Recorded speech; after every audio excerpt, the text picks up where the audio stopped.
Assalamualaikum warahmatullahi wabarakatuh. Perkenalkan, nama saya Rani Ramadina dengan NIM 12320101040, jurusan Manajemen Pendidikan Islam semester 4 kelas B. Di sini saya akan menjawab soal ujian akhir semester mata kuliah Manajemen Pengetahuan. Mari kita mulai. Jawaban yang pertama yaitu manajemen pengetahuan atau knowledge management adalah sebuah pendekatan sistematis untuk mengidentifikasi, menangkap, menyimpan, berbagi, dan menerapkan pengetahuan dalam suatu organisasi. Nah, ini tuh tujuannya apa? Tujuannya itu untuk meningkatkan efisiensi, inovasi, dan pengambilan keputusan. Nah, organisasi secara keseluruhan. Ini bukan hanya tentang data atau informasi, tapi bagaimana organisasi itu dapat memanfaatkan semua aset intelektual yang dimilikinya, baik yang terlihat maupun tidak terlihat. Mengapa manajemen pengetahuan ini sangat penting diterapkan dalam organisasi pendidikan Islam? Karena yang pertama itu, lembaga pendidikan Islam adalah gudang ilmu, baik ilmu agama maupun ilmu umum. Nah, penerapan manajemen pengetahuan ini tuh dapat membantu melestarikan ajaran dan nilai-nilai Islam yang otentik, memastikan bahwa pengetahuan dari para ulama dan guru senior itu dapat didokumentasikan dan diwariskan kepada generasi berikutnya. Lalu yang kedua, ini dapat meningkatkan kualitas pengajaran dan pembelajaran. Misalnya, pengalaman terbaik dalam mengajar tahsin Al-Quran atau metode dakwah yang efektif dapat didokumentasikan dan dibagikan kepada guru lain. Yang ketiga, manajemen pengetahuan membantu dalam pengembangan kurikulum yang relevan dengan perkembangan zaman tanpa kehilangan identitas keislaman, serta meningkatkan efisiensi operasional dan pengambilan keputusan di tingkat manajerial lembaga.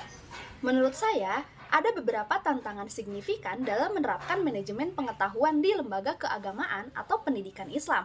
Nah, tantangan yang pertama adalah resistensi terhadap perubahan, terutama dalam adopsi teknologi baru atau metode kerja yang berbeda dari kebiasaan. Beberapa mungkin merasa bahwa hal ini akan menghilangkan keberkahan atau nilai tradisional. Lalu tantangan yang kedua adalah keterbatasan sumber daya, baik dari sisi anggaran atau investasi teknologi, maupun ketersediaan sumber daya manusia yang terlatih dalam bidang manajemen pengetahuan. Selain itu, budaya organisasi yang mungkin belum sepenuhnya mendorong berbagai pengetahuan secara terbuka juga bisa menjadi hambatan. Terkadang, pengetahuan dianggap sebagai kekuatan pribadi yang enggan dibagikan. Nah, yang terakhir ada tantangan dalam menyeimbangkan antara pelestarian pengetahuan tradisional yang seringkali bersifat tacit dan adopsi praktik manajemen pengetahuan modern yang lebih mengedepankan dokumentasi dan formalisasi. Jawab soal nomor 2. Nah, dalam manajemen pengetahuan, kita mengenal dua jenis pengetahuan utama. Yang pertama itu ada tacit knowledge dan explicit knowledge. Perbedaannya terletak pada sifat, cara pemerolehan, dan kemudahan dalam artikulasinya. Nah, tacit knowledge adalah pengetahuan yang bersifat personal, sulit diartikulasikan dan diinternalisasi dalam pengalaman individu. Ini seringkali bersifat intuitif, tidak terucapkan dan diperoleh melalui pengalaman langsung atau praktik. Ibaratnya, kita tahu lebih dari yang bisa kita katakan. Contoh nyata dari dunia pesantren adalah kemampuan seorang kiai dalam memahami karakter santri dan memberikan nasihat yang tepat sesuai dengan kondisi psikologis santri tersebut. Nah, ini adalah kemampuan yang diperoleh dari puluhan tahun berinteraksi, mengamati, dan membimbing. Sulit untuk dituliskan dalam buku pedoman. Contoh lain di masjid adalah rasa seorang imam dalam memimpin sholat berjamaah. Bagaimana ia mengatur tempo bacaan, intonasi, dan menghayati makna ayat sehingga dapat menyentuh hati jamaah. Nah, ini bukan sekedar hafalan, melainkan pengalaman spiritual dan kepekaan yang mendalam. Sementara itu, explicit knowledge adalah pengetahuan yang dapat dengan mudah diartikulasikan, didokumentasikan, dan disebarkan. Nah, ini bersifat formal, objektif, dan dapat dituliskan, dibaca, atau disimpan dalam bentuk media lain. Ini adalah pengetahuan yang dapat kita katakan atau dapat kita tuliskan. Contoh nyata di pesantren adalah silabus mata pelajaran fikih, jadwal kegiatan harian santri, atau buku-buku kuning yang menjadi rujukan utama pengajaran. Nah, semua ini adalah pengetahuan yang sudah terstruktur dan mudah diakses di masjid. Contoh eksplisit knowledge bisa berupa catatan khutbah Jumat yang sudah tertulis, struktur kepengurusan masjid, atau laporan keuangan bulanan. Nah, semua informasi ini jelas terorganisir dan dapat dibagikan dengan mudah kepada siapa saja yang membutuhkannya. Intinya, tacit knowledge bersifat personal dan sulit diungkapkan, sementara explicit knowledge bersifat formal dan mudah didokumentasikan. Nah, jadi keduanya itu saling melengkapi. Misalnya, pengalaman tacit seorang ulama dieksternalisasi menjadi explicit knowledge melalui tulisan atau ceramah yang direkam sehingga dapat dipelajari oleh banyak orang. Nah, sekarang menjawab soal nomor 3, yaitu membangun proses knowledge sharing atau berbagi pengetahuan dalam organisasi berbasis nilai-nilai keislaman adalah hal yang krusial untuk kemajuan dan keberkahan. Nah, proses ini tidak hanya melibatkan teknologi, tetapi juga fondasi nilai-nilai budaya organisasi itu sendiri.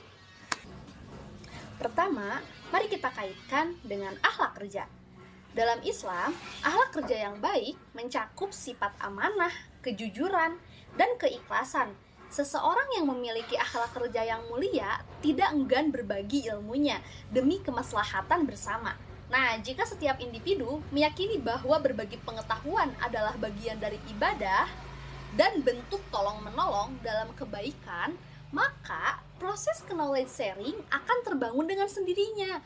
Misalnya, guru di madrasah yang memiliki metode mengajar yang inovatif akan dengan sukarela membagikannya kepada rekan guru lain. Jadi bukan hanya menyimpan untuk keunggulan pribadi, karena emang niatnya untuk meningkatkan kualitas pendidikan secara keseluruhan. Kedua, kepercayaan atau trust adalah fondasi utama dalam knowledge sharing. Nah, tanpa rasa saling percaya di antara anggota organisasi, mereka akan ragu untuk berbagi pengetahuan, terutama pengetahuan yang bersifat sensitif atau rahasia dapur. Nah, dalam konteks keislaman, trust adalah bagian integral dari iman dan muamalah yang baik. Ketika ada kepercayaan, setiap individu merasa aman untuk mengungkapkan ide, pengalaman, dan bahkan kegagalan mereka tanpa takut dihakimi atau disalahgunakan. Organisasi perlu menciptakan lingkungan di mana kejujuran dan integritas dijunjung tinggi, sehingga setiap anggota merasa nyaman untuk berkontribusi. Ketiga, budaya kolegial yang kuat akan sangat mendukung knowledge sharing. Nah, budaya kolegial ini adalah semangat kebersamaan, saling mendukung, dan bekerja sama sebagai sebuah tim. Nah, dalam organisasi berbasis nilai-nilai keislaman, budaya ini bisa mewujudkan melalui semangat ukhuwah, persaudaraan, musyawarah, dan saling menasehati. Misalnya, dengan mengadakan majelis ilmu atau forum diskusi rutin di mana para pengajar, pengurus, atau dai dapat bertukar pandangan dan pengalaman secara informal maupun formal. Ini mendorong terciptanya komunitas praktisi di mana pengetahuan mengalir secara alami. Ketika ada budaya di mana setiap individu merasa menjadi bagian dari keluarga besar dan memiliki tujuan bersama, maka berbagi pengetahuan akan menjadi kebiasaan bukan lagi beban. Untuk membangun proses knowledge sharing ini, organisasi pendidikan Islam dapat menciptakan forum-forum diskusi online maupun offline, mengadakan sesi mentoring antara senior dan junior, mendorong pembuatan jurnal atau publikasi internal, dan memberikan apresiasi bagi mereka yang aktif berbagi pengetahuan. Semuanya disemangati oleh nilai-nilai akhlak, kepercayaan, dan kebersamaan. Sekarang menjawab soal nomor 4. Siklus manajemen pengetahuan adalah serangkaian tahapan yang saling terkait untuk mengolah pengetahuan secara efektif dalam suatu organisasi. Nah, ada 5 tahapan utama dalam siklus ini. Yang pertama, penciptaan pengetahuan. Tahap ini adalah proses menghasilkan pengetahuan baru. Ini bisa terjadi melalui penelitian, inovasi, pembelajaran dari pengalaman, atau bahkan sintesis dari pengetahuan yang sudah ada.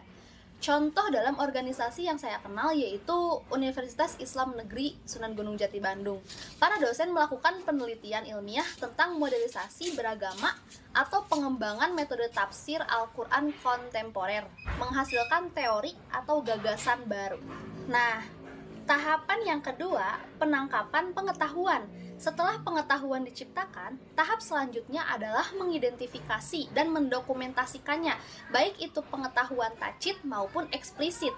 Ini bisa berupa tulisan, rekaman, atau format lainnya.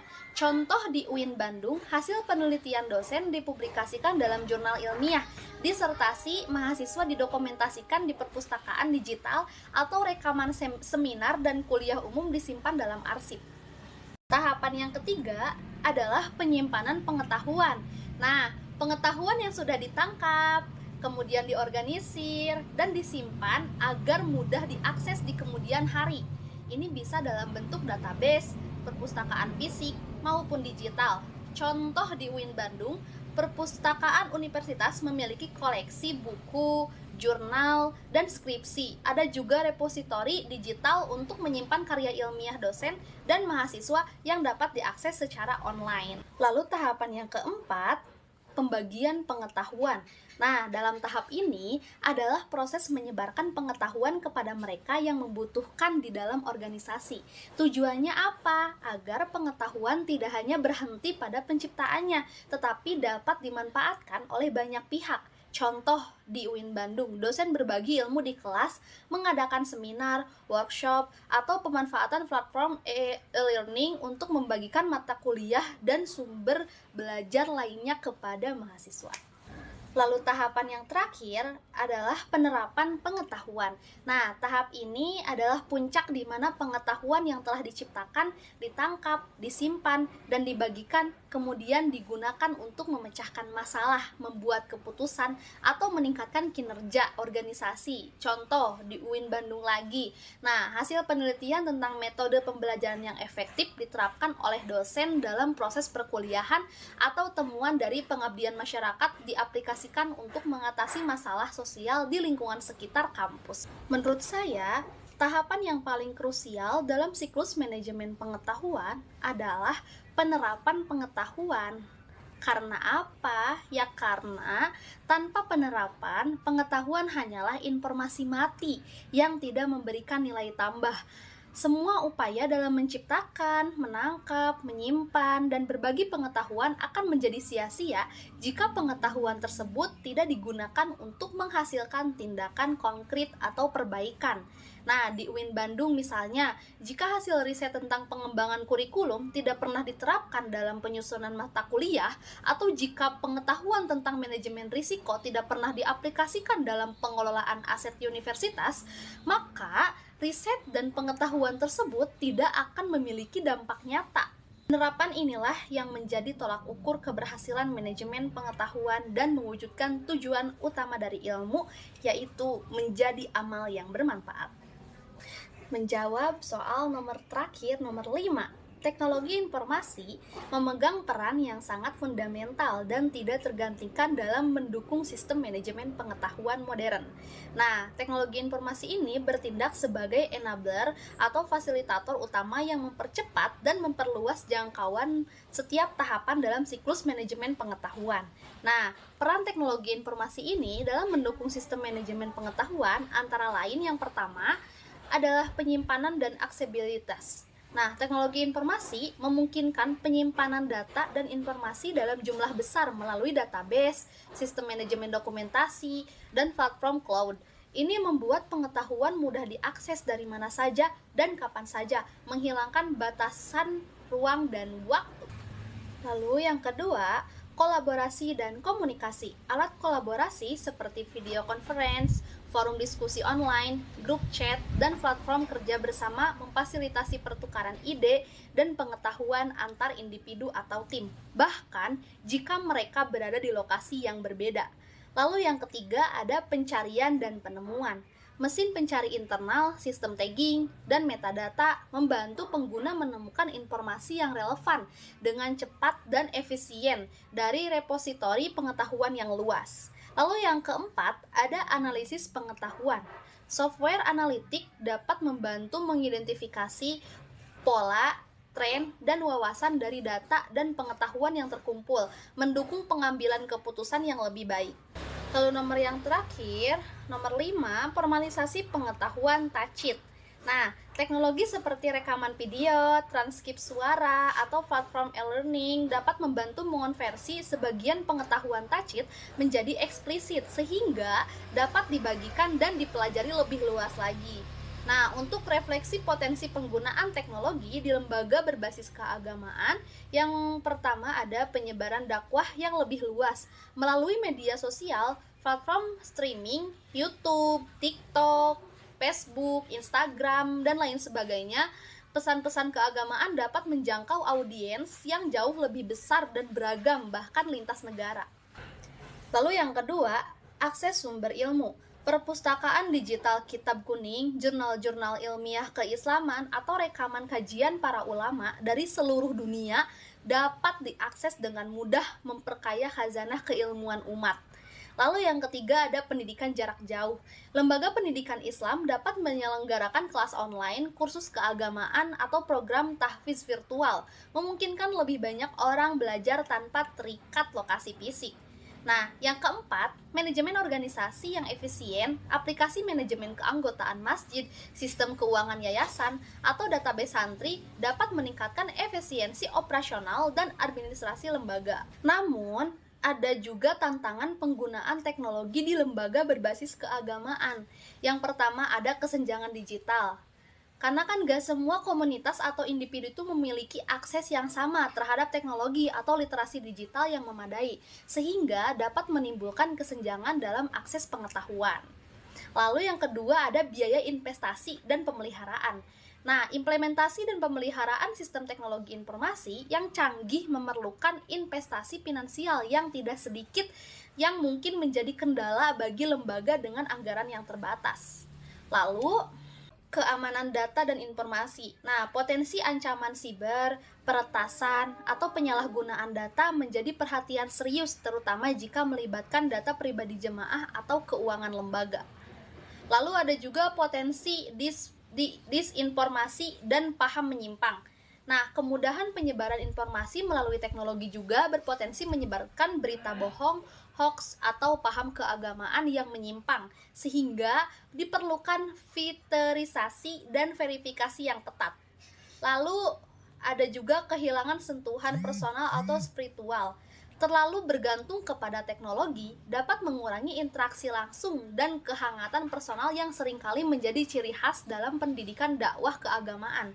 Menjaga keseimbangan antara efisiensi teknologi dan esensi spiritual adalah tantangan yang penting. Demikianlah jawaban saya untuk soal-soal ujian akhir semester manajemen pengetahuan. Semoga jawaban ini dapat memberikan gambaran yang jelas. Terima kasih atas perhatiannya. Wassalamualaikum warahmatullahi wabarakatuh.